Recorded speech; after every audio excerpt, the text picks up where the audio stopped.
I'm not from these parts.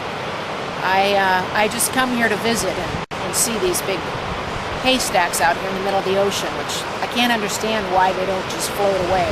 Hay is fairly light, but they seem to stay there. It must be one of those phenomena of nature.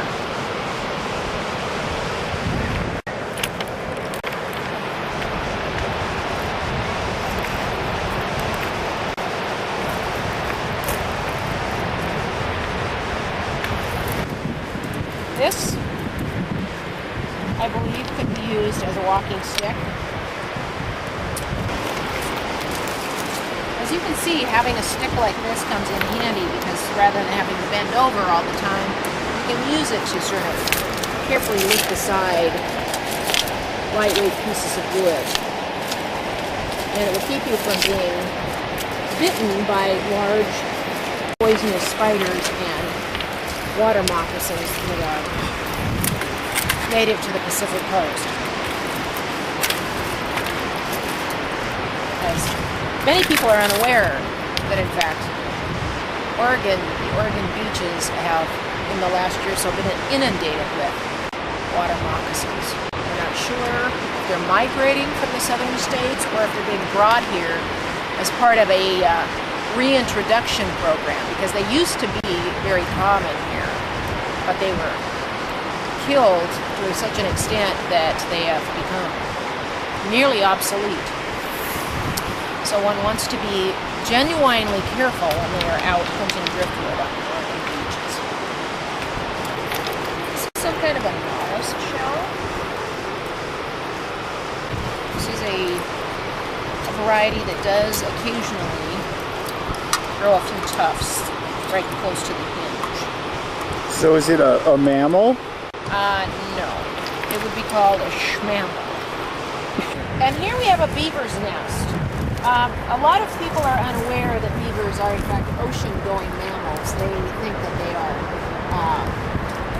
river mammals, but in fact many of them do build nests and try to dam up the ocean, but it's often to no avail. It's frustrating for them. They become somewhat neurotic, as a lot of people don't realize that animals in fact suffer from neuroses also, just like humans do.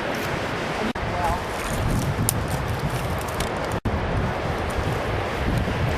this is the nest drain that helps them keep the water out. They sleep in a dry area. They don't want to sleep in the water as much as they like water. So they create these. They often find them in these flotsam and jetsam and use them in their nest building.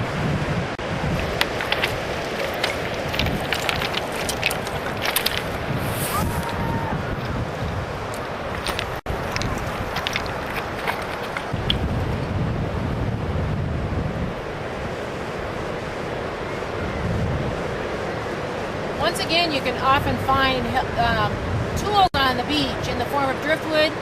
This is a metric socket wrench in case you drive your car down here and something untoward happens to it. You will be able to, in fact, get it running again.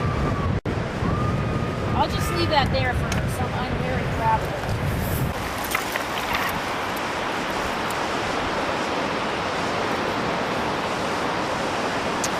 This one, I don't know. It looks as though it's part of a tool. Probably a stick was put through here and it was used as a drill.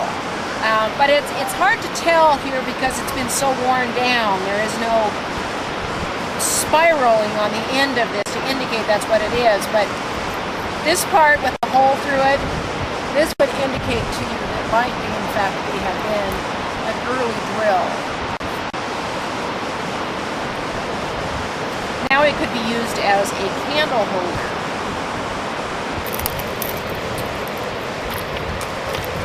These are deceased blackberry bushes. Blackberries used to be plentiful in Oregon, and now they are in fact becoming extinct, and it's against the law to pick those or to cut any blackberry brambles. You used to see them brambling everywhere, but now it's very hard to find them, and so if someone were cutting these and leaving them and the Fish and Game were here, they would, of course, insist on them stopping, and they would probably be fined rather severely for cutting those. But people get carried away because they love those blackberries.